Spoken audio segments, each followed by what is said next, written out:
What is going on, everybody? Today is a exciting one. I love when the audience gets involved. They bring topics, they bring questions, and then they come on a show. So today we have a special guest that I'll get to after I introduce everybody else in the panel. Got Joel, like always. How you doing, brother? Hello, brother. We've got Renegade Wingman, Josh. How you doing? Good. We've got Mr. Jaron, as always. How Howdy. you doing? Fantastic. Can't complain. And then we've got D'Angelo here. Now, D'Angelo, he was commenting on the last show and going into like kind of how culture like kind of forms or changes our understanding of like what gender is supposed to be and like forming all that type of stuff. So it's very interesting discussion, and I think more now than ever, it's been a topic of debate. So, dude, appreciate you coming on, and I appreciate you bringing value within the chat, within the community. No, thank you, brother. I'm very much happy to be here. It just contributes some value to you guys and the overall community too. Absolutely. Good stuff. Well, we can go ahead and get started on it. So do you kind of want to take it away on what you were talking about and how culture kind of affects things and what you kind of think the shape of the West is right now? Yeah, I made a last comment on the show about how, a traditional, like how does a woman view the adoree versus the adored in relationships when it comes to, when it comes to traditional cultures, collectivistic cultures, and obviously the Western culture as a whole itself. And so, yeah, like for me, I definitely think there's there's a lot of naivety that guys have that comes from like the traditional culture. They implement some of the things that they grew up on in terms of their morals, their values, and how they're interacting with women.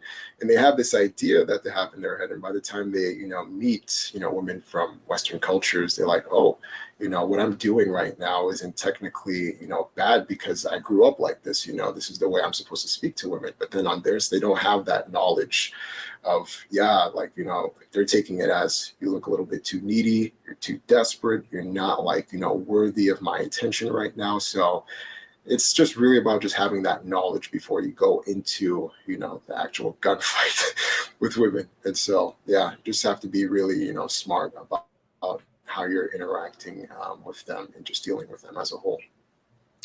Yeah. So let me ask you, who do you think the adoree and the adorer, or however we want to phrase it, like I guess the prize or the higher than, like how do you think it is in culture, and how do you think it should be?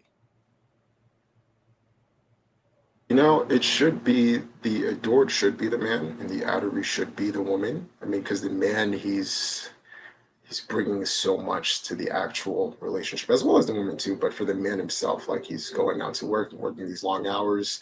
The long hours that he's working is specifically so that the family could actually, be healthy, could actually live the life that they should be living. The kids, going to school, going to the right school for their education, and the wife herself, being able to take care of the kids, nurture them in the way that, they should be nurtured.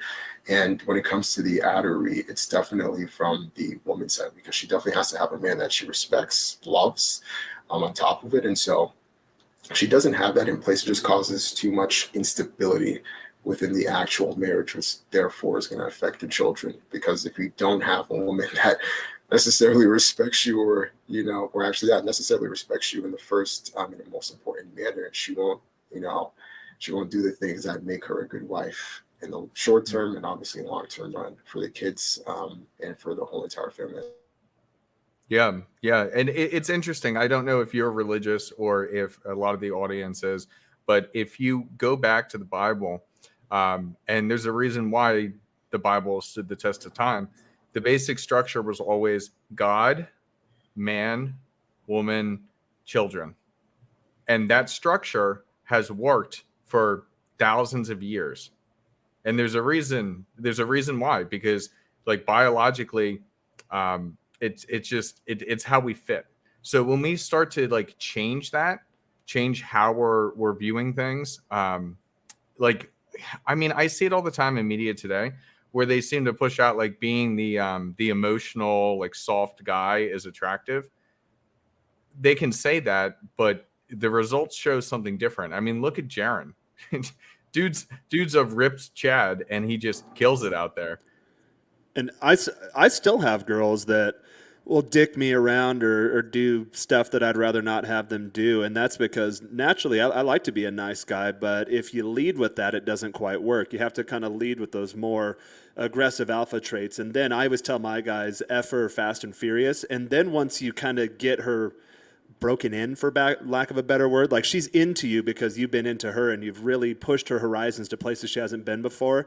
Guys like Caleb Jones call it locking her in. So once you get to that point, then you can bring down that veil a bit and then show more of your true self, the nurturing side, the supportive side, the resource provisioning type side. But you have to keep a good balance there. And I work with a lot of kind of small town guys in the U.S., country boys. I have a lot of Hispanic friends when I lived in Southern California that come from more traditional families, and they have a lot of those problems too because they see their parents' marriages still intact. They see, I'm like that too. My grandparents just celebrated their 80th anniversary, and I went home to go do that. So you see them, and they're still madly in love with each other. And then I look around girls my age or younger, and it just doesn't really exist that way anymore. So I think a lot of guys get really frustrated because they want these types of relationships.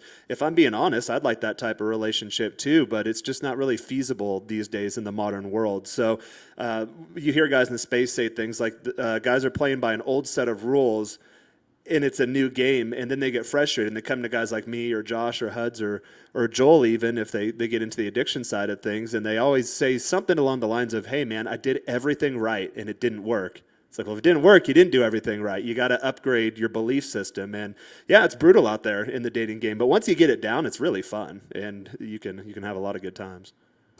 I got a question to pose to the panel here. Why do you think it is that culture and media, at least in the West, is trying to push for men to be, for lack of a better word, again, weaker? They want to break up the nuclear family. That's how you destroy society. I think too, there's some resentment. There's some resentment on the people who are controlling the media. And a lot of it now is women run. Maybe some of these women have been hurt from past traumatic relationships. So they didn't have that guy that was a rock solid dude that was supporting them, that was in their masculine frame. So a lot of times you see it like people will behave very passively aggressively. So this is like in a large scale, trying to get back at how they've been hurt. Of course, this is just speculation, and I could be completely wrong on this, but that's kind of how I see it. It's like, well, you know what? I didn't get the 20s that I wanted because I was working on business career. So I'm just going to screw it over for everyone else. And then they come out with these crazy movies, etc. So that's my thoughts on it anyway. Yeah, my take is a little bit more, I tend to see things as more of like a hardcore business perspective. So the way that I look at it is it's just follow the money, right? So, I mean, if you really look at just how much money and profitability like this current modern world that we're in generates for a lot of various industries, it makes a lot of sense, right? So it's like you go from, having a one-person household to now both people have to go out and work to have a two-income household. Well, that increases your tax revenue. Suddenly you start having a bunch of relationship issues and marriages falling apart. So guess what? That creates a whole lot of financial gain for people that are in the wedding industry or the divorce industry as well. But then also too, like a lot of different products, right, or different services are out there and available for like single people, because single people spend more money than married people do, right? So to me, it seems just more motivated by financial interest than anything else. Because again, there's always, if you follow the money and where it goes and where it gets funneled, it's like, oh yeah, okay, like it would make sense why people would want to continue to push like the current narratives, the current agenda that they have. It's not so much that they're necessarily like trying to burn everything down, but it's like, well, if we can create some fires here and there, and I happen to be the guy who makes fire trucks, and my friend over here happens to be the guy that trains firemen, and then my other guy happens to be the guy that sells fire insurance. Wouldn't it be in our best interest if there were just more fires everywhere? So that's kind of the take and perspective I see, is that I think it's more than anything, I think it's more just motivated by finance. And so, once it became, profitable to really start dividing people and getting people a little bit more into this frustrated frenzy, there was just a ton of business opportunity all over the place. And a lot of folks have capitalized on it. That's what Ridoku's saying there, and I agree now. Like I'm understanding that perspective. Follow the money. There's no huge conspiracy here. It's just a simple answer to a simple question. That's what it is.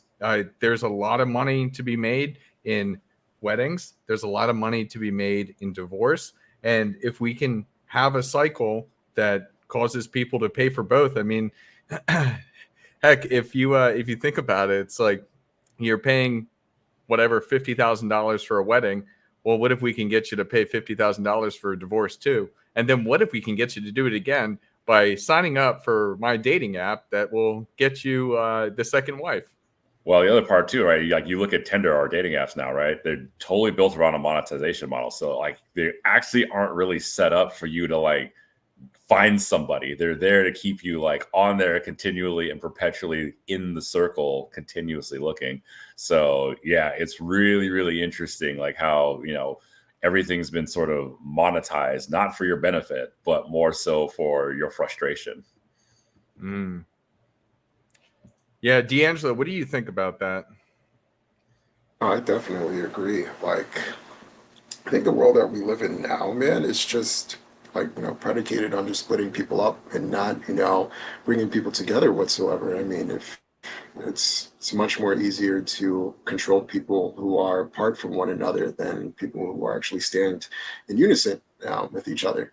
Because obviously, people can't think for themselves nowadays, and so you really have to push a certain narrative all the way to its maximum to those who really don't have those groups of solidified relationships. And so I think it's just personally easier to just control people that way, not exactly bringing people together, splitting them apart and controlling them that way to its maximum state. I'm intrigued what you guys have to think about this. So when I think of in the past 2 years, the most masculine film that came out and the most feminine film that came out, to me, the most feminine, obviously, or the most like female oriented was Barbie. And then most masculine, at least for me, I think Top Gun Maverick. I love that movie. But what's interesting, they did a good job with that one. And it's funny that I think they both broke records too, right? They did. When you lean into those polar traditional gender roles, yeah. But what's interesting is there is nothing in that masculine film. There is nothing in Top Gun Maverick that is talking about or trying to tear down or trying to implant a message in about feminism or something. Whereas in Barbie, there's a lot of talks and a lot of subtle, some subtle, some not so subtle as well, jabs at the patriarchy, and the patriarchy is the problem. And I find that interesting because Top Gun Maverick was just an action movie for really anybody. And instead, like with Barbie, it had to have a certain message or a certain lean. And I find that interesting because there was no, when you think of like the masculine films that come out, they don't have that type of commentary. And it almost feels like, women can complain. I don't know why this is. It almost feels like women can complain about men, but if men complain about women, that's a problem. I don't quite understand why that is. I don't know if you guys have any thoughts on that.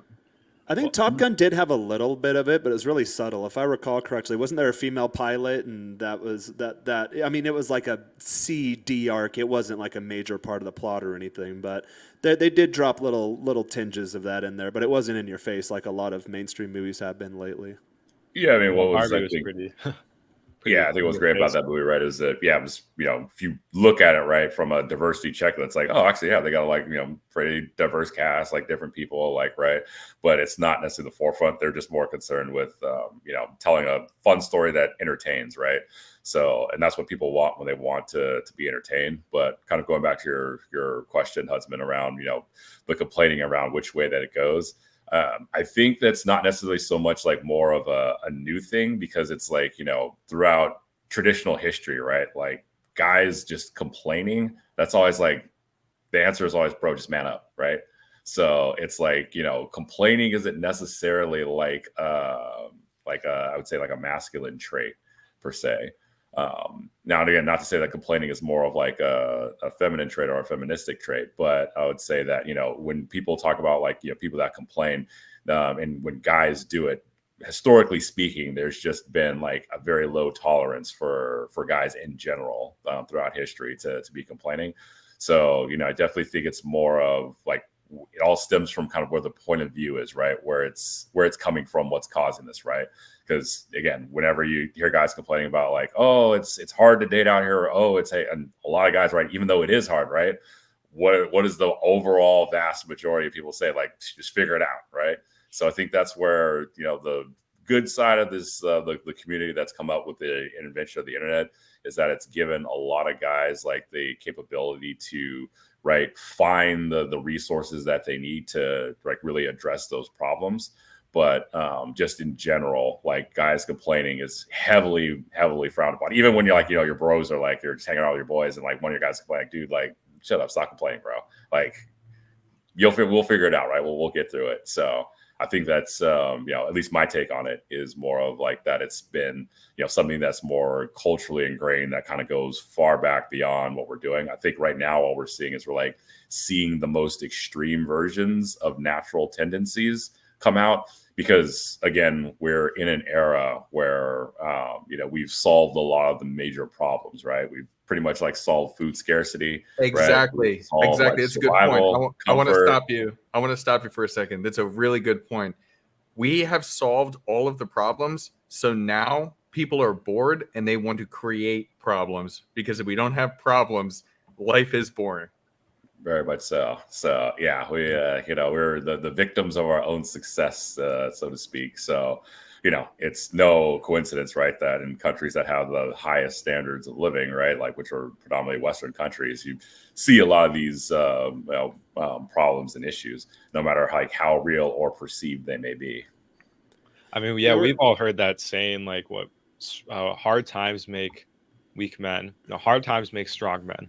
Strong men make good times make weak men, and the cycle continues. So we are on that stage of kind of creating the weak men, and things are getting hard, so it's only going to go back up around. So I think that's a part of the human condition, though, too. Pretty much in any ancient mythology, in any religion, in any culture, in any oral narratives, there always has to be an obstacle. There always has to be something to overcome. So the U.S. has been like that, probably since like the 1960s or so. That was such a wild, radical decade for us, and it just kind of turned things on their head. But a lot of problems we've had to create, and if you see a lot of the problems lately, they've mostly been created. We don't have a lot of big issues like they do in developing or undeveloped countries. And we were mentioning in the post show from this morning's stream that I've noticed, and I don't know if you guys have too, but when you travel to like more or less developed, more impoverished countries, there is more of a dichotomy or a polarization between the feminine and masculine energy. And that's just out of necessity, I believe. Yeah, I was thinking the same thing, Josh, like with the masculine versus the feminine. Like when you are around a guy that is masculine, what is their goal? Their goal is to bring people together, it's to lift people up. And that's what Top Gun was. Like I left that movie feeling really good. Yeah. Now, a hurt feminine, whether it's a guy being hurt in his feminine or a woman, the energy is very different. It's very, like I said, passive aggressive earlier, can be very almost cruel. And that's why I sense with the Barbie movie a bit. They were taking jabs at certain groups of people. They almost got it right in the beginning. I don't know if you guys saw the movie, but at the beginning, they're like, yeah, Barbie lives in this magical world, but she's coming to reality that it doesn't exist. I was like, all right, they're getting it. Maybe this movie is going to go in that direction. And then it just obviously completely went the opposite. So they almost had it. They were so close to getting it. But I do think, yeah, Josh, masculine and femininity have a big role to play in that. That movie was also major marketing-wise, too. Down here, everyone is doing the pink thing. They're still on the pink high. I was walking to the gym earlier right down below my window here, and they had a marathon. Everyone is wearing pink. So they did a good job branding and marketing-wise on that one. I'm sure it made buku bucks for all of those really involved. marketed, yeah, which, right. Go for it. I'll go for it. Yeah, just one last point. In marketing, they call it the pink tax. It's something along the lines of that women will pay up to 35% more, whatever that figure is, just because something's packaged in pink. And when I was in college doing my marketing degree back in my undergrad days, a lot of like the more feminist type professors would complain about that. Like, oh, it's a pink tax. I'm like, well, stop paying for it. Stop buying pink shit and don't worry about it. Like the razor's the same for men and women. I mean, it's not like they retool their entire production line. They just dyed it different colors. So if you know there's a pink tax, then don't support it. But I'm guessing if I were to go to your house and go to your bathroom, not that I ever would, there's probably some pink shit in there, right? Dude, that's literally what my girlfriend did. Is she gets Dollar Shave Club. Like if you guys remember that, like that marketed for men.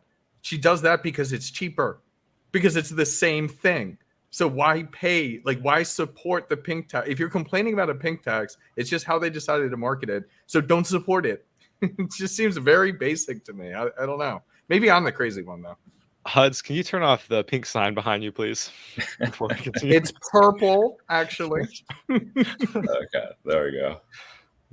Yeah, I mean, I think what we're really seeing is, again, we're just seeing that kind of dichotomy of like, it's the complementary system, right? Men and women are super complementary, especially when we work together. And so, right, typically it's like guys tend to be more of the executors. Hey, we go like get it done, right? And girls can point out and say like, hey, this seems a little bit off, or this isn't working right. All right, this is something that should be like changed or fixed. I'm like, all right, cool, we'll go out and we'll go do it, right? So I think really what it kind of comes out to is that it's there's definitely a cry for guys out there to be the best versions of themselves, because again, when you're doing that, it solves and alleviates a lot of problems and issues. But also I think the other big issue that we're seeing is that kind of like going back to like a lot of the stuff that we see in the Hollywood movies, the actual people that are in Hollywood represent a very small minority of the population.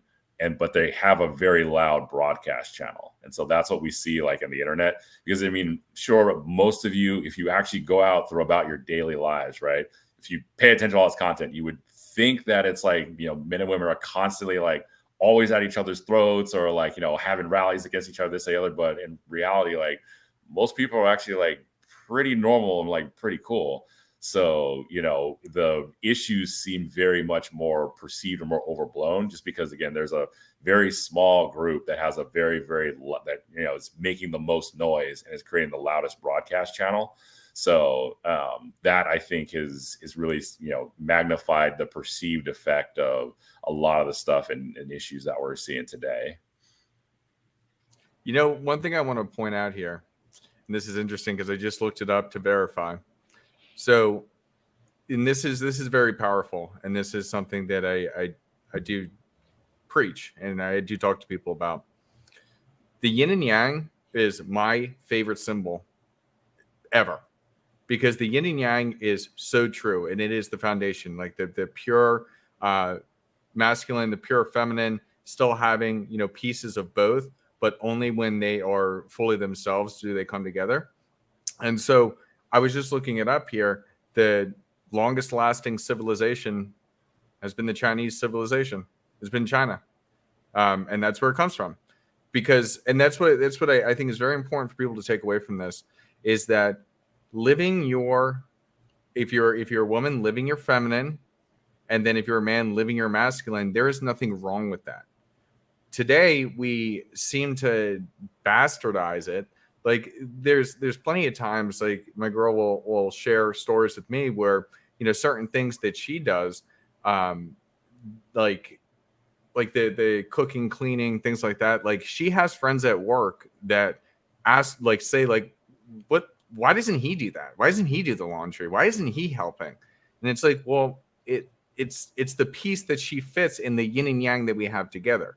And that's what I'm trying to get people to understand, is like we shouldn't be bastardizing it, because that's what it's a strong force. When you come together in a partnership that way, it's a strong force. And don't we want to have strong partnerships? Because having that strong partnership leads to happiness.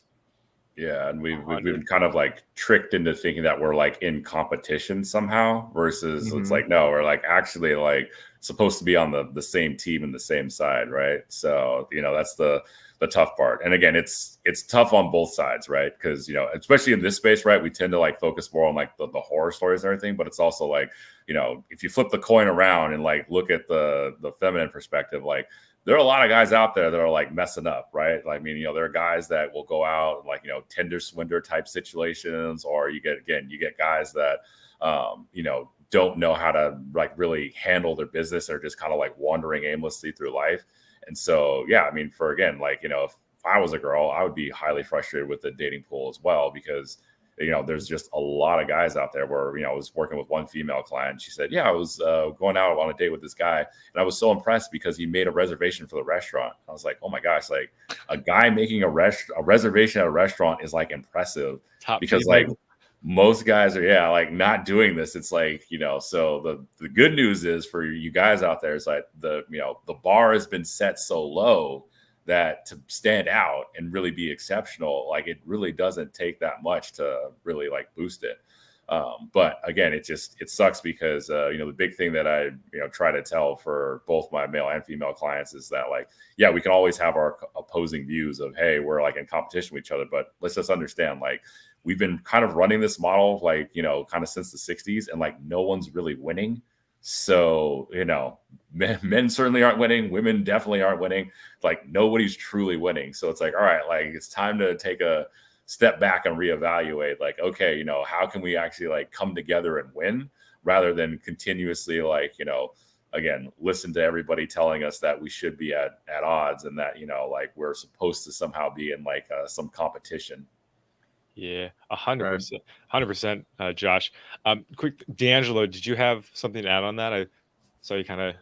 Yeah, I was gonna say, I definitely agree with that. I definitely think that some traditions that people come from in the world, excellence is required. You know, it's not given, it's not optional, it's required. Like I have friends, right? They're, you know, they come from these, you know, same cultures that I come from. And the one thing that you always hear from them is that, oh, you know, my parents wanted me to be a doctor, lawyer, or an engineer. And that in itself literally like characterizes that, okay, these prestigious positions, I have to actually work for these positions, and I have to actually have a certain level of mentality to get into these positions as a man itself, you know, because for some reason it's like these positions, they like idealize security. So because you have like you're in these positions, you're able to have more access to money, more status, and you know you're going to be looked upon good by not only your family but the people around in your community. And so that's why it's like, you know, in certain parts of the world that you come from, excellence is required. It's not, you know, optional. You can't just say, yeah, man, like I just want to like, you know, go through the motions in life and just do the bare minimum and all that. Like, no, if you come from a Haitian culture like I do, you know, or an Asian culture, Chinese, or whatever it is, like, you know, you're always going to hear the same common theme. Yeah, my parents wanted me to go into this field as a doctor, as a lawyer, or a software engineer, developer, whatever it is. You have to be in those positions in order for you to look good, but also the family to look good on top of it, you know, because it's like there's a big shaming factor if the kid in the family doesn't make it into one of those fields, because yeah, he's useless, so the family is useless as well, you know. So there's like so many motivating factors for people in these traditions to actually, you know, be the best version of themselves, the men in the traditions to be the best version of themselves. And then when it comes to women, it's the same exact thing too, but it's more so like you have to actually do these things to provide for the man so he's able to do what he's meant here to do, you know, work for the family, you know, protect them, and then, you know, have them have a good, happy life. Because if those two things aren't balancing with one another, everything else becomes chaotic in that sense. So that one tiny detail of excellence that is required by you really is the foundation of everything else that, you know, comes after it. Yeah, it's interesting too, because like, you know, sometimes we always tend to have the grass is greener effect on their side, because again, like the West comes under a lot of flack for a lot, which, you know, rightfully so, right? Like we have a lot of problems and a lot of issues, but also you flip the coin on the other side, like going to your point, right, where, you know, that level of excellence, like, hey, you need to be like a, you know, doctor, lawyer, something like that. Because I have, you know, a buddy of mine who told me something super insightful. He's Chinese and comes from a traditional Chinese family. He said the struggle that I have is that in my culture, right, which is, you know, much more traditional Eastern culture, the biggest issue we run into a lot is that we're expected to conform yet somehow excel. And I like really sat there and thought about it. And he broke it down. He's like, yeah, I'm expected to basically like be just like everybody else, yet somehow be exceptional, which is the catch-22 a lot of us find ourselves in. And so, you know, it's a really, you know, interesting and fascinating kind of like thought exercise to kind of run through from a Western perspective. Is like, oh yeah, because here we're taught like, you know, be an individual, go be your best self and do this, this, and this. Whereas like imagine growing up being told you have to be just like everybody else, yet somehow better. Right. So, you know, there's no humans, we don't have any like perfect system in there. There's always going to be challenges on the on every side of the coin. So, you know, something to factor in, right? For some guys, because I know sometimes guys will get a little bit too like heavy downtrodden on the West, but it's also like on the Eastern side of the equation, there is some issues there too. Oh, they put nets outside of their factory buildings so workers can't commit suicide, which is insane from a Western perspective. Or one of my favorite sayings back when I was a kid, kind of sarcastically, was "Congratulations, you're unique, just like everyone else." Right, exactly. So yeah, it's really it's interesting. There's always going to be some type of challenge and some type of you know. Some type of hardship. So don't think that like, you know, for a lot of guys that think, oh, okay, I'll go like some other part of the world and it's just going to be like magically a lot easier. It's like, there's actually like, there's a big learning curve and there's a lot of challenges there too. So, you know, you got to pick and choose what set of challenges you want to deal with. New set of problems anywhere you go. Like I'm living in Mexico right now. Obviously there's problems here, but they're way different problems in the US, and they're like 500-year-old problems that are never going to change. A lot of gringos come down here and they think that, oh, I can influence people and I can convince them to change. Like, dude, I did that too. I've been off and on down here for 20 years. My first year here is like, if only they understood that. Like, no, it's not going to happen. So new set of problems in a new country. Cool. One point I wanted to bring up here too, HUD's going off the yin and yang analogy. I really like that. And I think it's important for as people, as individuals, to find that within themselves too. Because something we don't hear a lot in the man space is that guys have feminine qualities too. I mean, we all put on nice clothes today. We all probably brushed our teeth, did our hair, right? Well, except for Josh, maybe. There we go. But, maybe bro, I'm gonna wear pink this afternoon. Ass, dude. Dude, my girl came over in a nice little pink dress. She's picking out a pink outfit for me right now. Yeah, I'm gonna be rocking it. I'm so excited. Love it. So it just comes back to like, I think as guys, we have to understand our feminine side too, because I think Josh, something you said earlier is that the feminine, was it the masculine gets shit done, and then the feminine figures stuff out kind of behind the scenes. But we have to do that for our own lives too, especially like in a business partnership. There's often one person that will like call out stuff, and if it's like, oh, we're both supposed to be masculine and working, there has to be a little bit of femininity that comes into play too, and I think with relationships as well. So it's something I've been learning too, like how to embrace that. Let's go, Josh. Yep, you got it. If you buy a pink razor, you too can have this glorious hairstyle. Guys, Josh will be selling a course on how to get a haircut just like him. And Dollar Shave Club. No pink razors. Right, support Mike from Dollar Shave Club. But yeah, no, Joel, to your point, I think you know, it's you have to have that kind of like understanding, right, of the balance of energies, right? And so again, when it comes to as a guy and how you operate through the world, a lot of it just comes from like your level of intent, right? And like where things are coming from. So like to Jaren's point, right, there's nothing wrong with like actually being like a nice guy and being like nice to women, but you know, it's that intent and then the way in which you execute it. That's what really separates the quote unquote nice guys from the guy that like is, you know, an actual man of purpose and that, you know, women are actually attracted to. Because again, yeah, like, you know, I'm pretty sure everybody here is like, yeah, we're actually nice to women. Like we love women. We love hanging out with them. We love their energy and everything.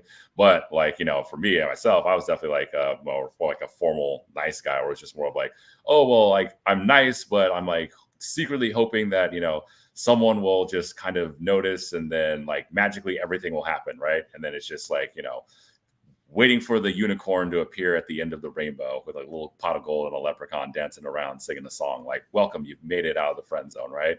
And it wasn't until I realized like, oh, okay, like, you know, now that I'm a, you know, forging myself into a person of purpose, and I have a mission and a pathway that I'm on.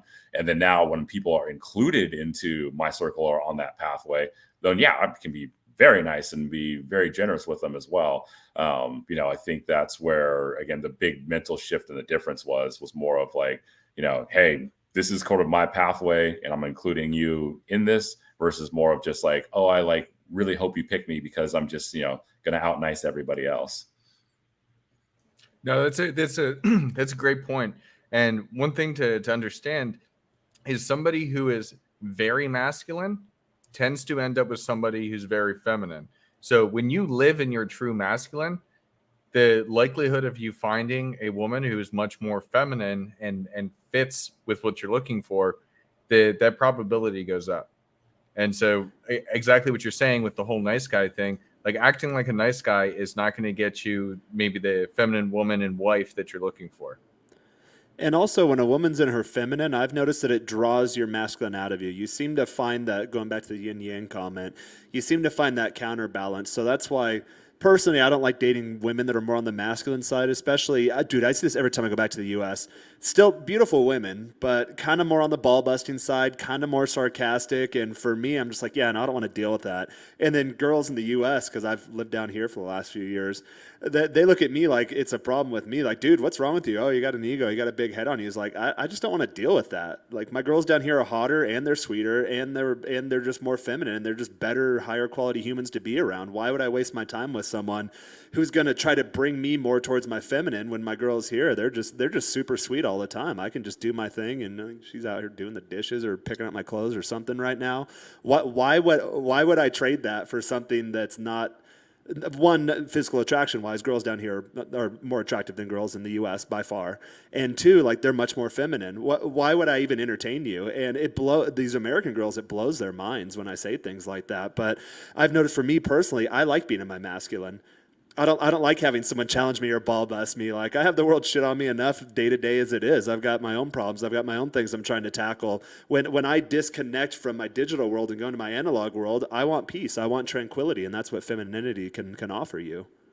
Well, I think to your point, though, I think, when you are in like your more actualized masculine frame, right, that draws femininity out. And a lot of like the upfront that you get is kind of a bit of that, like, kind of like initial sort of, it's a symbiotic symbiotic right? relationship, I believe. Yeah, because the problem is that they're just, again, like, there is a severe lacking of, masculine energy out there. So for a lot of these girls, it's like, all right, well, if the guys I'm going out with can't provide this, I have to provide it for myself. The load is on my shoulders now, right? So now I have to basically like do this, right? Well, a lot of guys are like, again, we're not exactly like raised to be actualized, right? As far as broader society as a whole is. So again, we're just kind of trotting along, being a little bit more of the nice guys, right? And so, yeah, it's a frustrating thing on both sides. But then again, when they, that presence or that energy is encountered, suddenly it starts drawing out from each other. So, the feminine makes your masculine like more enhanced, but also your masculinity makes their femininity like a lot more enhanced.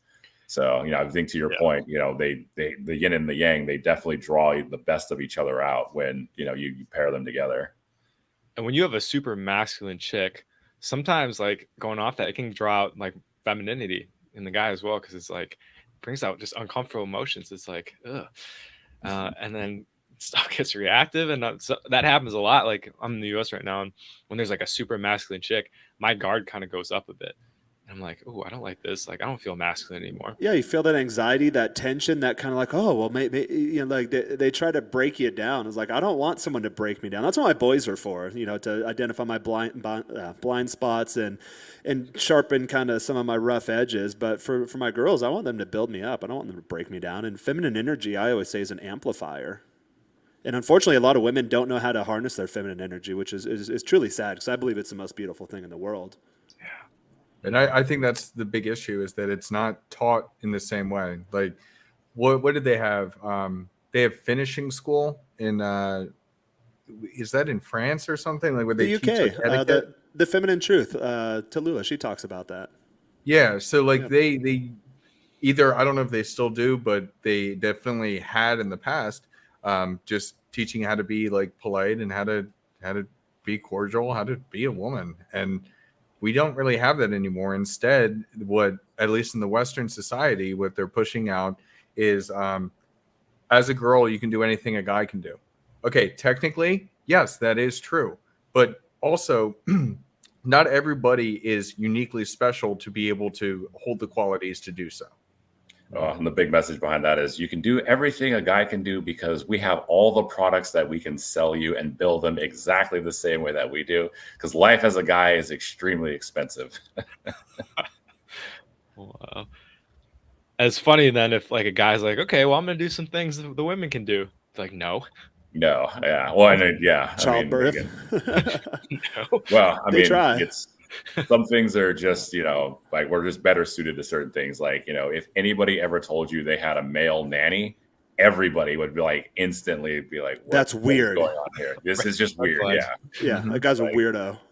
Yeah. This is a good point by T Smash.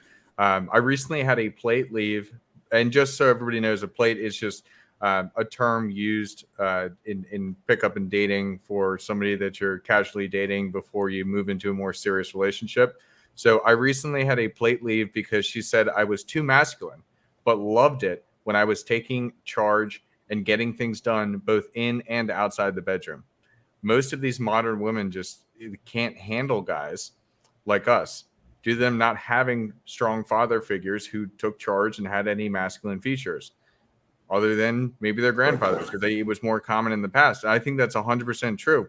Like, I've met casually dated, whatever, many women who are just like blown away when I come forward with my masculine. Like, I dated a girl for a year once, and she was like a staunch feminist, and she even had like a Wonder Woman poster on her wall that she shared with me that she got at a women's march, and that's why it was like so important to her. It's not like Wonder Woman as a whole, but like why it was so important to her.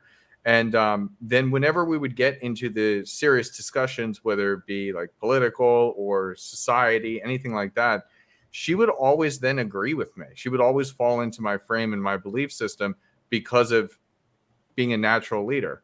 And so it's interesting. And I think that's 100% right. Like, as we break apart the family, we're also breaking apart women's happiness because they don't know how to act in a way to find a man that they really want. When it's presented to them, they fall in line, and it creates a beautiful relationship, but they don't even know exactly how to find it because there's so many conflicting, confusing messages, and they come from broken families.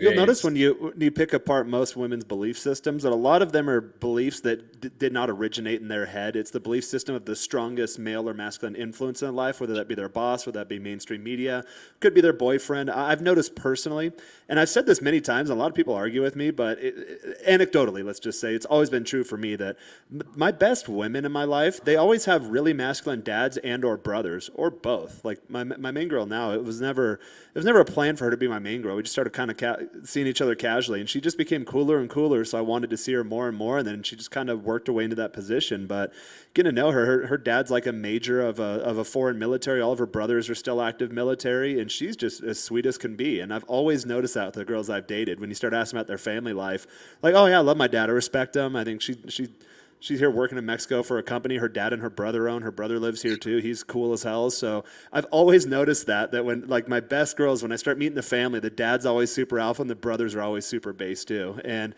I've noticed that with my own sister. There's three brothers, and she didn't go through the hoe phase. She didn't do any of that like party degenerate stuff. She got married pretty young in a Christian marriage and spitting out babies, and my nieces and nephews were awesome. And I think that's the way.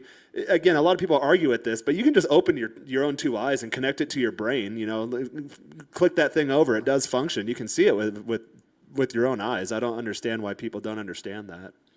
That's a great point. I want to grab on this here from Verdoku, and I'm curious if you guys have ever experienced this.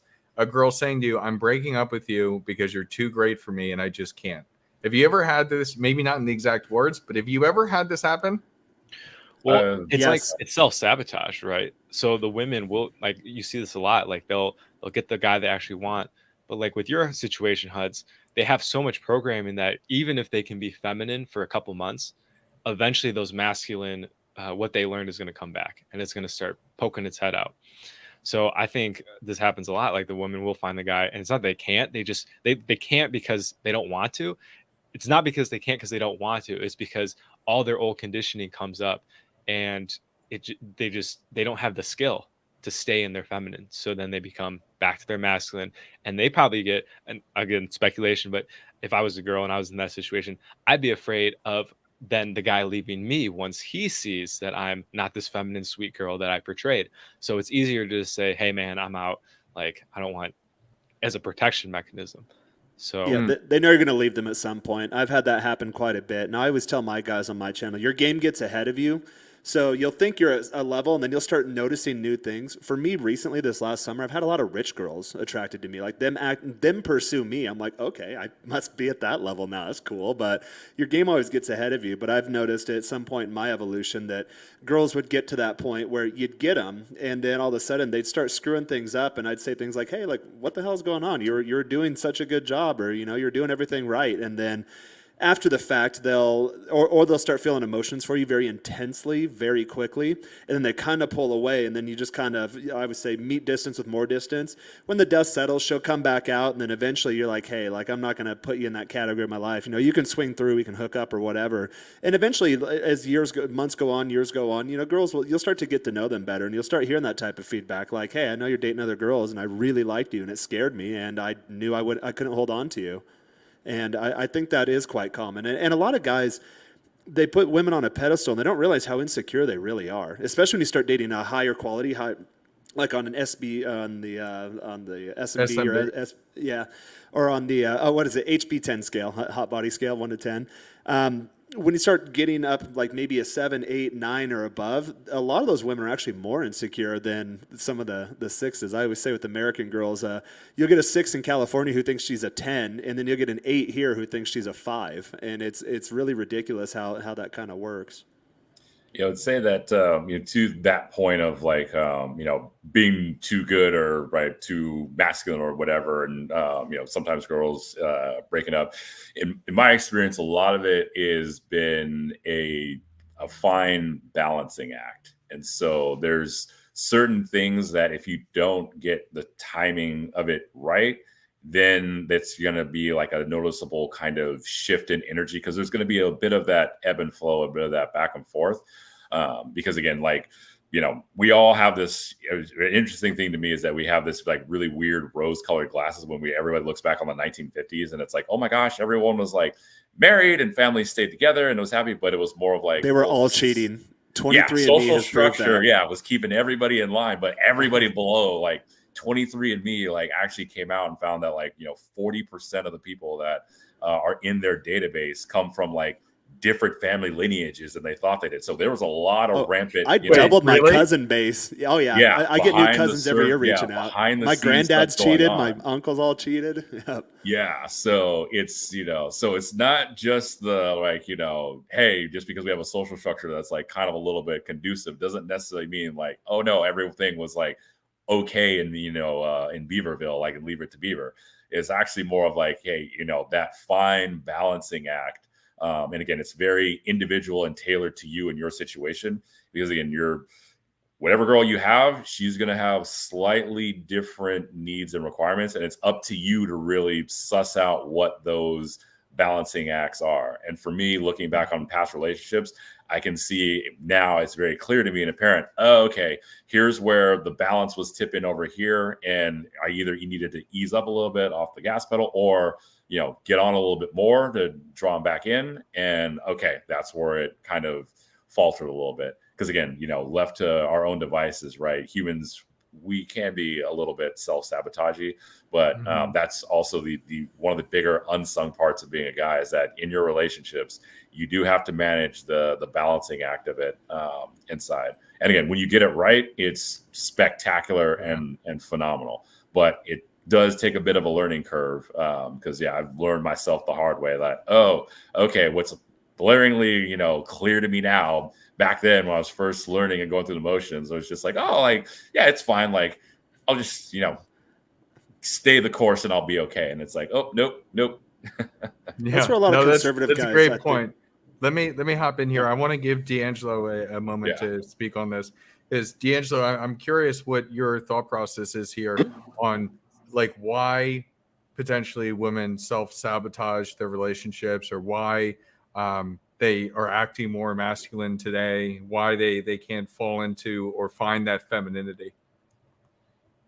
I think it's a multitude of things, but obviously potential of a man being one of them. Obviously, when they see a guy who's on a path of success, who's literally has everything in front of him to achieve his actual idealized self to get to that state, they get a little bit scared. They're like, whoa, I don't know if this guy is like, I don't know if I'm going to be good enough for this guy, because what like the narrative that's being pushed to them is, you have to have your own career, you have to make your own money, and they're like, damn, this is how this is how he's going to view me. He's going to view me as someone that's not equal whatsoever, and that little thing is behind in their mind, and they're like, damn, okay, you know what, I have to break things off before it actually develops even more.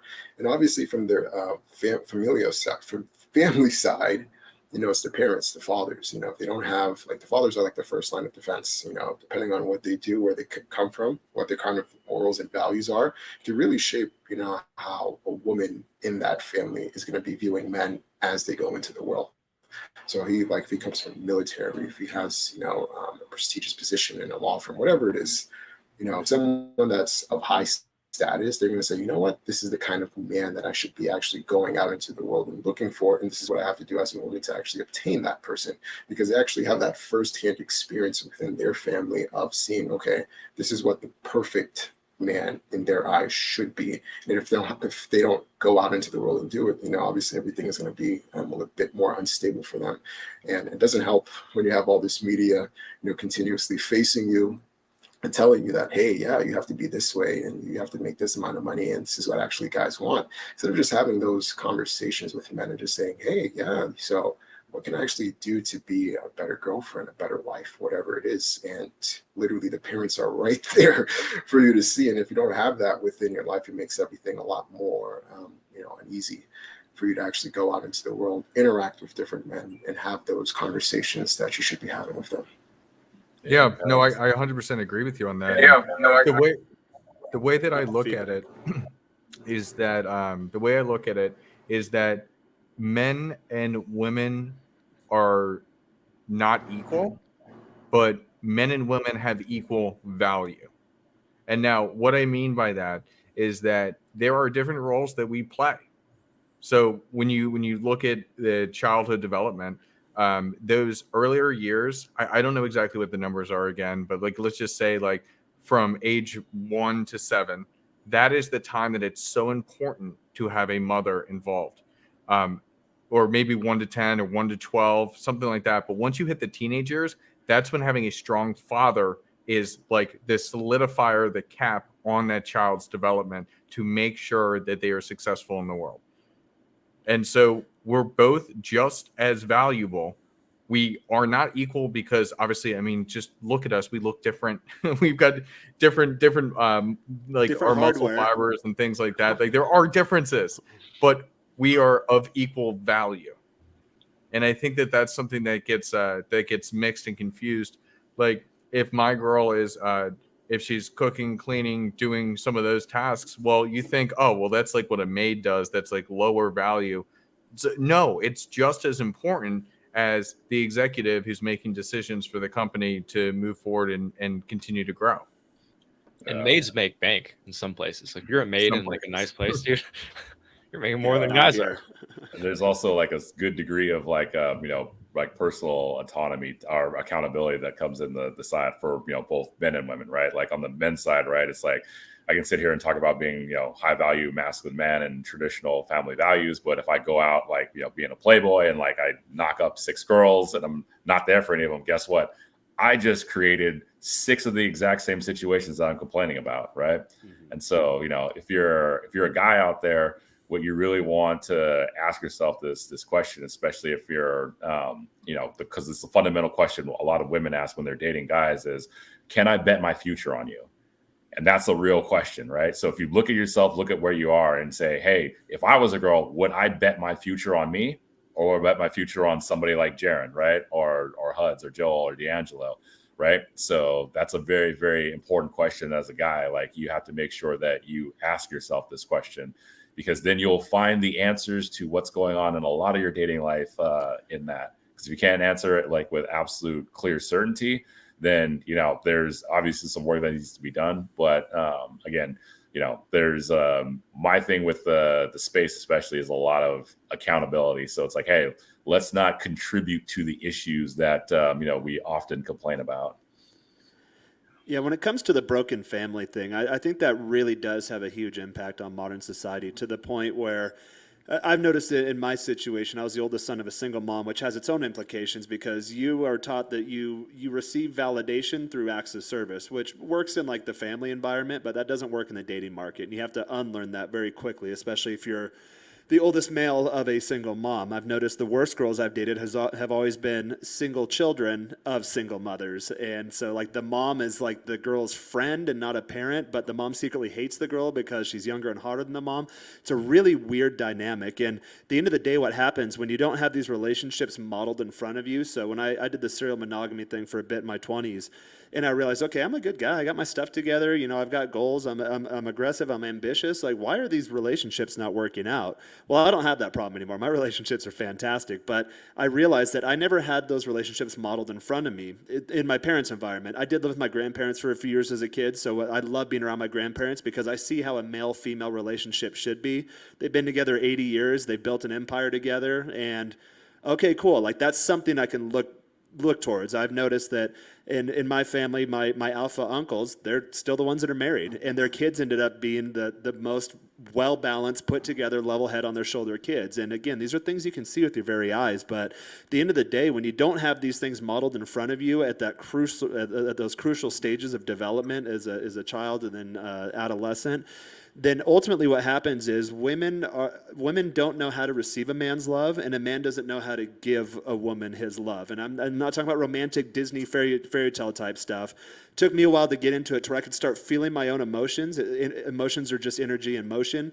And then a big revelation for me is like, oh, women can feel my emotions too. And then I was able to develop empathy to where if she's having a bad day, I could feel that emotion. That doesn't mean I take it on, but I can be that outlet for her, and then I can channel that emotion through me in a healthy way, as masculinity should do. That's why I say, like, be a rock, or be the straight sailing ship in rocky waters. And once I got that down, I'm like, okay, now I get it. Now I can actually, and it's really frustrating for me when there's a woman, like, I want to give her my masculine love or that energy, that frequency, and she's just not equipped to receive it. And at that point, you're like, well, we can bang, we can hang out, you're a cool person, but like, there's not going to be any depth to this relationship because you haven't developed those systems yet. Respect. Good point. It's powerful. Yeah. Have Yeah, you guys ever, I'm curious, have you guys ever like actually dated a masculine woman or gone on more than like one date with a masculine woman?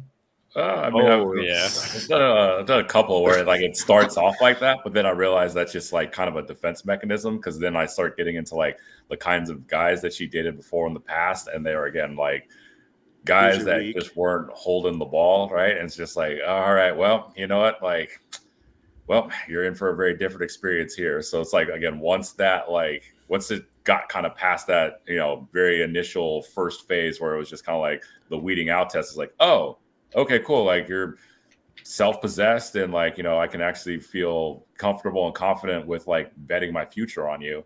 Okay, yeah, like then just things just naturally like flowed very well. So for me, it was like kind of like I would just, you know, view things from a fun type of perspective. But yeah, I've definitely done it before, and I found that you know, when you're a guy that has the proper level of you know, that type of masculine energy or frame, a lot of that instantly melts away because it's not needed anymore. Yeah, let's start off that way. My girlfriend in high school was very masculine. We dated for about a year. She played basketball. She was way better at sports than I was. And so and the reason why I think she was so masculine was because I put her on such a pedestal. And as soon as I stopped being interested in her, she became more feminine. It's the weirdest thing. Right? Yeah, I've come across a couple girls like that too. That friend zone video I did recently, that first hangout, she was kind of that way, but within a few minutes, she was chirping about something. And I was just like, shut the F up. And then she looked at me, she's like, oh my God, I can't believe you talked to me that way. I was like, you're annoying me. It's like, you can leave if you don't want to be here. It took maybe 5 minutes for her to drop her guard down, and then she was feminine from that point forward. And then even today, I still get texts like, I can't believe I liked you so much. I thought you were such an asshole and such a douche, but I slept with you within 10 minutes. I still can't believe it. I don't do that. And yeah, a lot of guys, when girls say that, they're like, oh yeah, whatever, she does that with everyone. That's not always the case. If you know how to squeeze that masculinity out of her. She was super sweet with me. She's like, oh my God. She's like, I've felt with you a way I haven't felt with anyone else, because she's like super San Francisco liberal in the tech scene, has dated like former tech CEOs for big companies that we all know. And she'll show me text messages from these guys. I'm like, oh, these guys are complete P-Uzis, for lack of a better word. So it is really funny when that happens.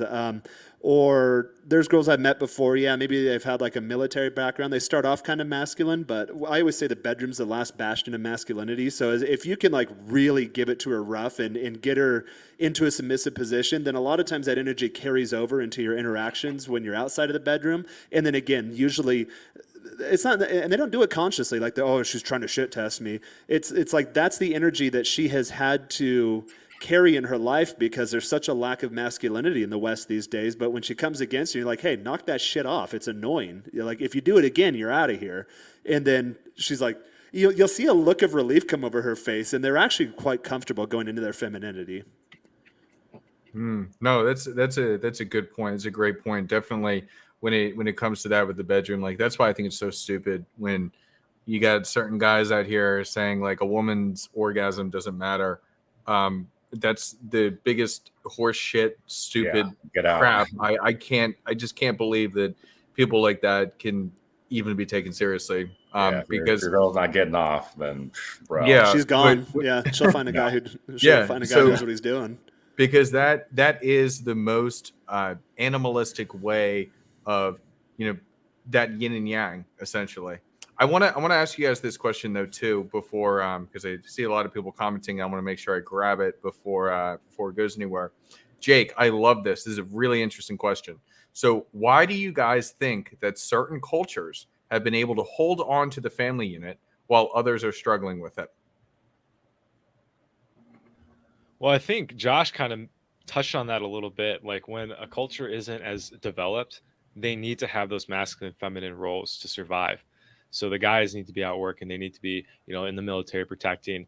And then the women, it's like almost a survival thing. Like when I was in Poland, the Ukrainian girls were very feminine because all the guys were at war. So they were they were hunting basically. And they're like, we need to be in our most feminine. So these guys from these other countries can basically kind of take care of us in a way. All the guys in Ukraine were in the war. So I do think it has a lot to do with the culture and stuff. And then when you go to a Western culture where things are very developed, we see this too in like the UK. I have a mate in Australia, and he says it's becoming like that too, where there's access to everybody. There's abundance of resources and stuff. It becomes like we've talked about earlier, where the girls don't need the guys anymore to provide those needs. So then they don't have to go into their feminine unless they choose to, or unless they get, kind of just seduced by a top guy. Then they don't have to do that. So.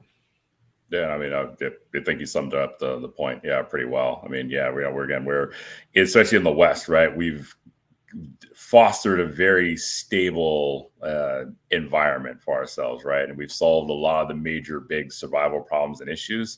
So now when you've got, again, an abundance of resources and no like real actual threats, you get a lot more kind of, leisure time or more time to kind of like roam and drift. So I think it's just more of an issue of scale and stability rather than anything else, where in a lot of other parts of the world, it's a lot more, you're definitely much more closely focused on the survival side of the equation, or you have a predominant religious structure or institution that's kind of providing a lot of that framework. Because in a lot of countries in the Middle East, right, they do have some very developed levels of success and abundance, but they have a very, very you know, predominant religious structure that keeps things sort of in tab. So, you know, here in the West, we value individual autonomy above all else. And so that's one of the prevailing principles. We believe very much in individual freedom. So that's just kind of an inevitable end result, right? Of, hey, you're kind of free to do whatever you want, right? And we value that. So, you know, it's, you kind of can't be surprised when people suddenly start like meandering off and just like kind of doing whatever. It's interesting. Like, yeah, because I'm trying to understand. Sorry, Joel. I just go want ahead. before I lose it. I'm just trying to understand if we're talking like how, you know, a developed, like we create problems when we don't have any problems to solve. So like then how come like China and some of those other countries still have like a strong intact family? Is it just religion or is it? It's a good question.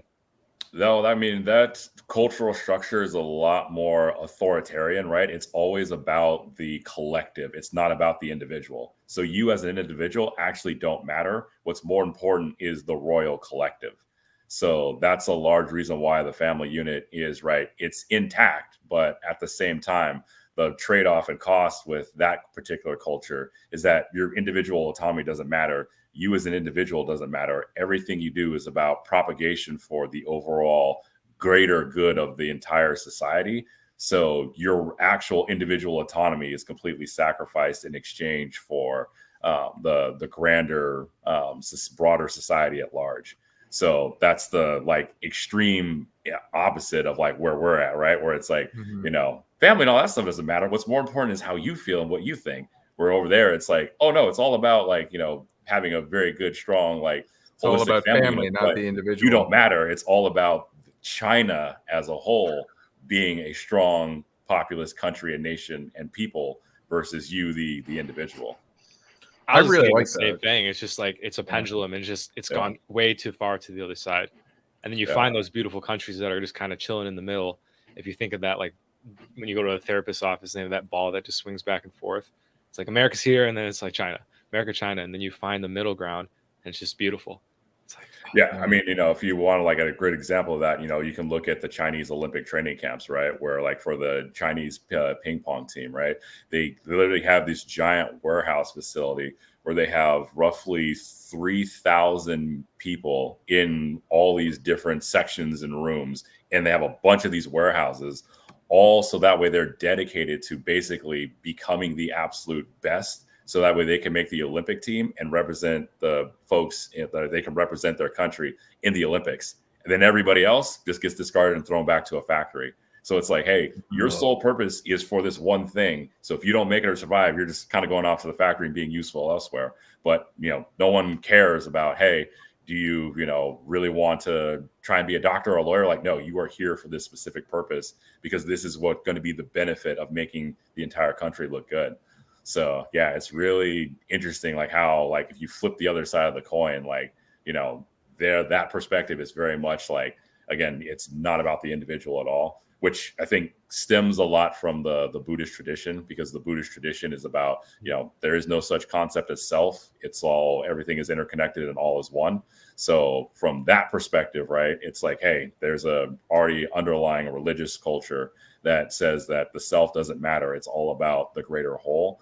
Versus in the Western side, right, it's always been about, hey, the individuals, and it's all about your autonomy and your degree of where you want to take your life. That topic popped in my head when you brought up China, and I was thinking, could you imagine someone from the Chinese Olympic team or any national team, like soccer team, protesting something their government's doing? I mean, we all know what would happen. They'd be disappeared almost immediately, and that's how most of the world still works these days. The U.S. is kind of gone off the rocker on that one. But talking about those sort of communal or collectivist type structures, one thing that comes to mind, and I think this has changed in the U.S., at least from I've heard from guys that are in there. T-Smash, I know you're in the armed services, but I think the military is largely structured like that, at least historically. Again, that could be changing, but to where like, hey, you have a job to do, and it's not about you, it's about your unit, it's about the bigger picture. And I think that goes back to the whole, okay, lack of problems, or in that case, it's out of necessity. Like you don't have the luxury of raising your hand like, well, here's what I think, you know, when you're getting shot at or you're getting shelled or something. You gotta operate as a unit. And I think that's why a lot of guys, when they leave those types of structures or institutions, they have a hard time because they go back to society and they're just another face in the crowd, but they're expected to do it on their own, and they don't have that brotherhood or that support network or that infrastructure behind them. So it's not saying that collectivism versus individualism, one's good, one's bad. I like what Joel said. It's a bit of both. I like where I'm at here in Mexico. They have a very strong national identity. They're very into like the race of their people, which is like the mestizo race, combines Europe and, indigenous type traits, but they're very, very, very nationalistic. However, there is a degree of individualism because the U.S. is just right up the road, and that kind of our culture kind of trickles in down here. So for me, I find that there's a nice balance. I like that. D'Angelo, I want to ask your opinion on it before I move on to another topic here I want to talk about. What do you think when it comes to why certain cultures work and some don't? Yeah, I think it's a big part of it is shame.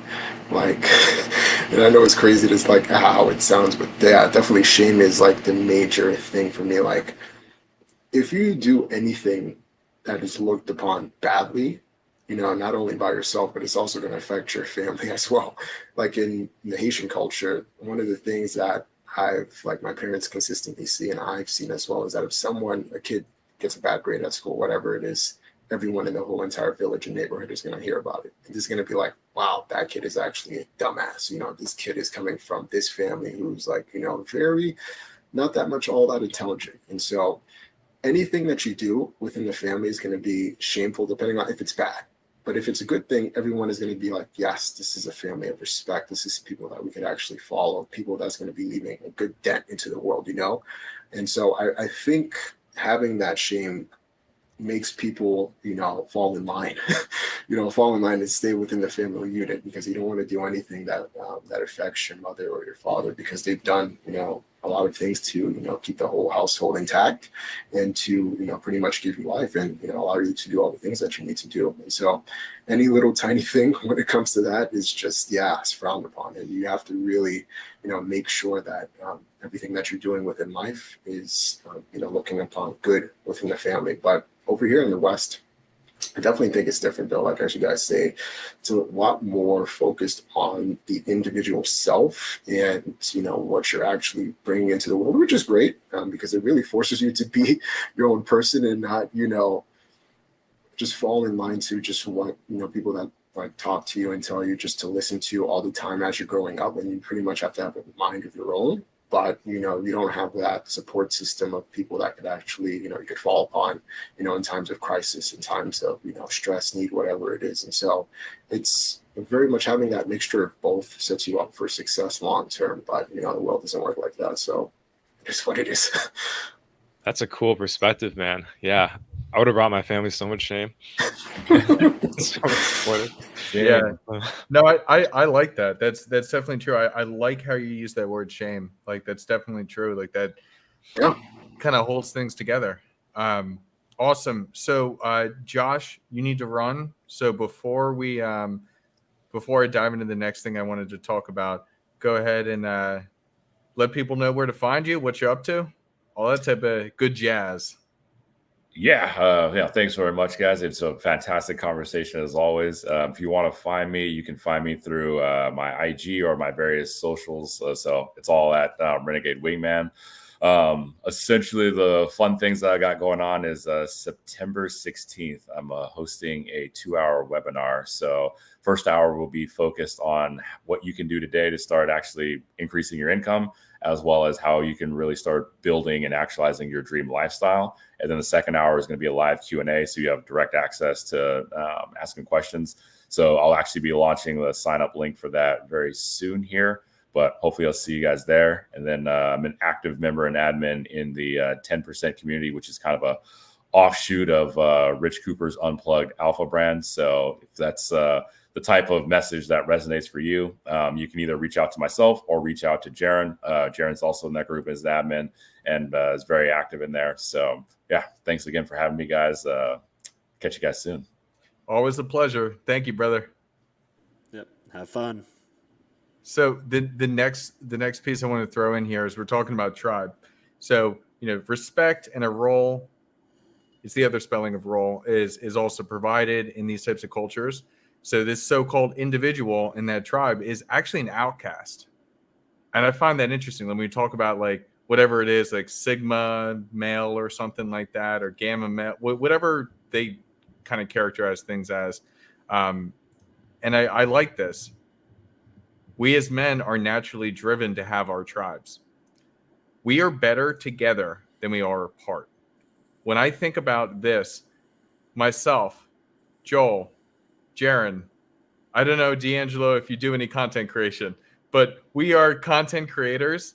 And although we put out great stuff on our own, by coming together, we have been able to evolve and do so much more that would have never been possible by doing it on our own.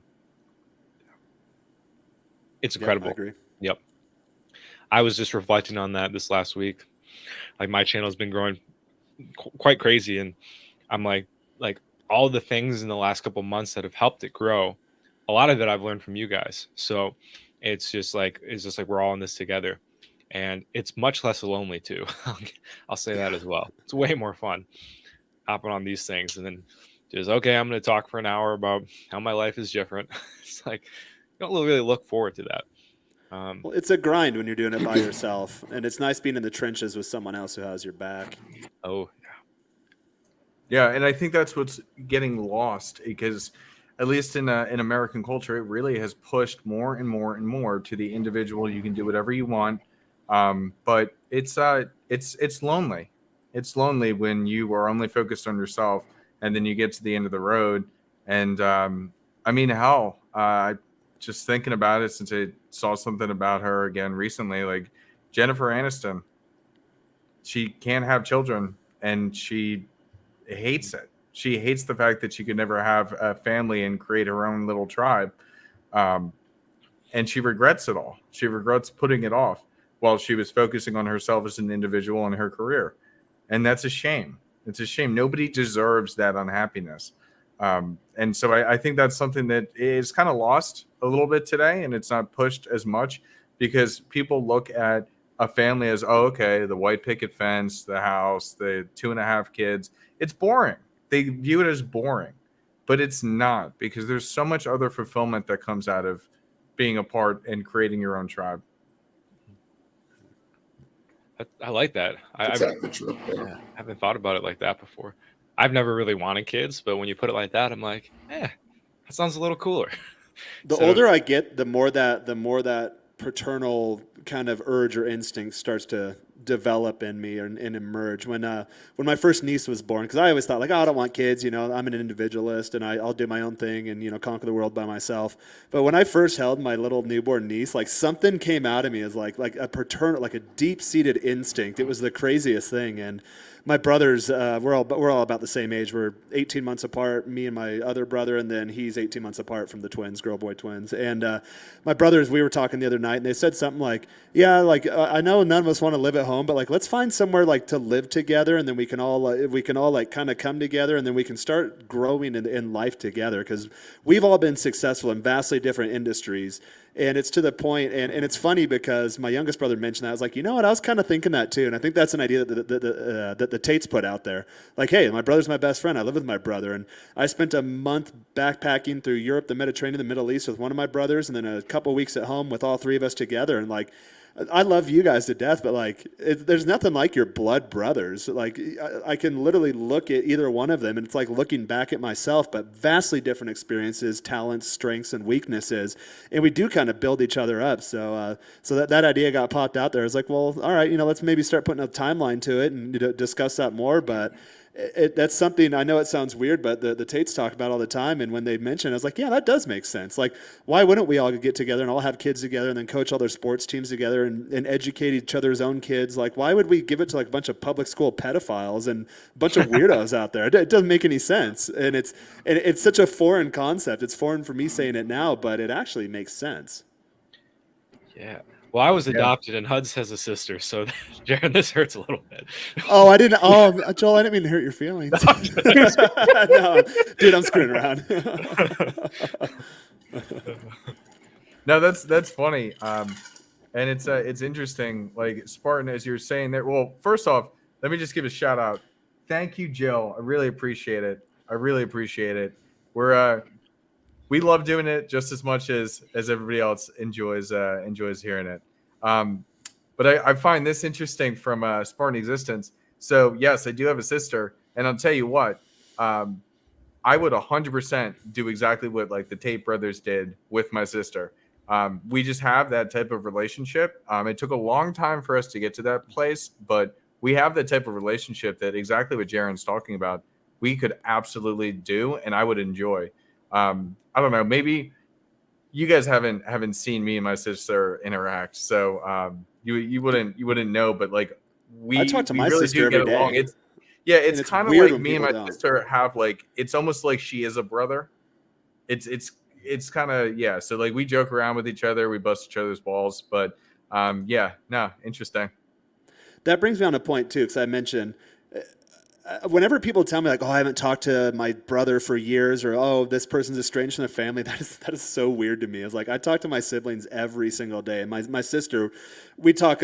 She's really Christian, so like more spiritual type stuff, more philosophy type stuff. But my brothers and I more kind of like same thing. We talk about gym, fitness, chicks, business, whatever. Just how to level up and become the best version of yourself. So the conversations are vastly different there. But for me, it's always weird when people say like, "Oh, I don't have a good relationship with my mom or my dad or my sister or my brother."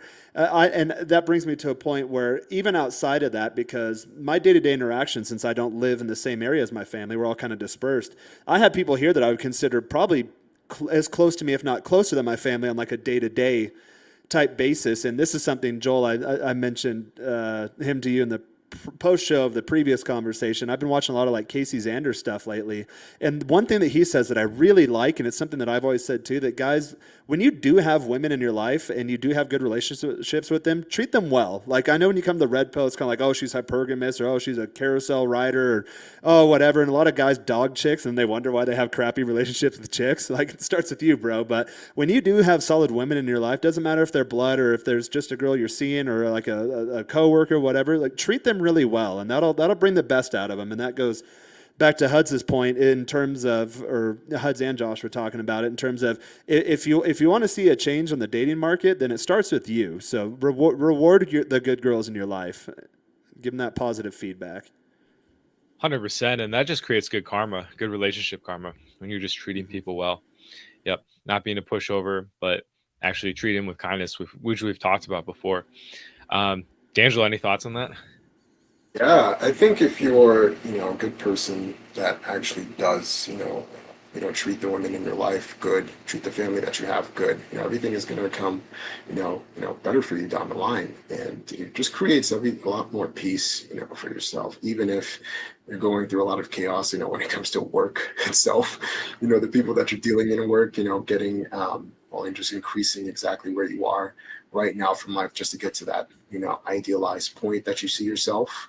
It just, it makes everything a lot more tranquil, calm, peaceful, and you could actually attack the days as you should be attacking it, And so for me, it's mostly that. It's mostly just all about that for me, like, personally, and not, allowing negative people to actually come into your life and just ruin things and cause, a significant amount of chaos for yourself. Like me, I'm only 24 and I'm still finding my tribe as I'm going on in like the actual career, well, now high ticket sales that I'm in now. Like I'm learning so much. I'm meeting new people, and the things that I'm actually coming across are just things that I've never ever dealt with before in academia. And entering in the workforce a couple of years ago, it's like it's some high level stuff that I'm seeing and I'm always interacting with, and it's building me. It's helping me grow as a person, as a man that I am. And so it's something that I'm continuously looking forward to, as the days come ahead.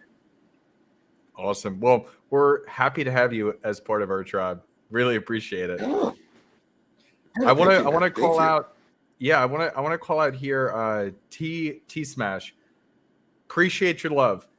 If you want to come on, let's go ahead and do that as a separate show. I mean, D'Angelo's come on, Radoku's come on. We love being engaged with the audience, and that goes not just for you, but for everybody else. If you want to come on the show and you have a topic idea, either comment something down below, or the easiest way to schedule it, and this is how D'Angelo did, just go ahead and hit me up There.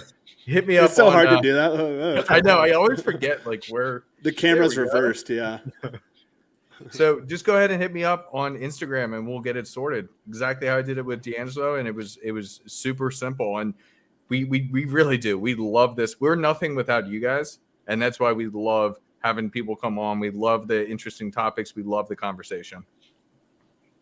But anyways, we've been going on for about an hour and a half now. So I think it's about time to wrap. So if we want to go around, we'll go around reverse. Any final thoughts that you have on it?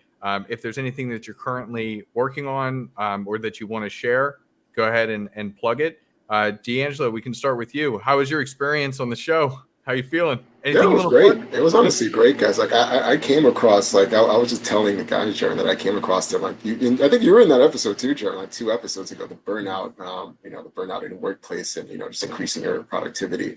That was really what, got me to, start listening to you guys more, because it was very relatable to what I actually do for my job.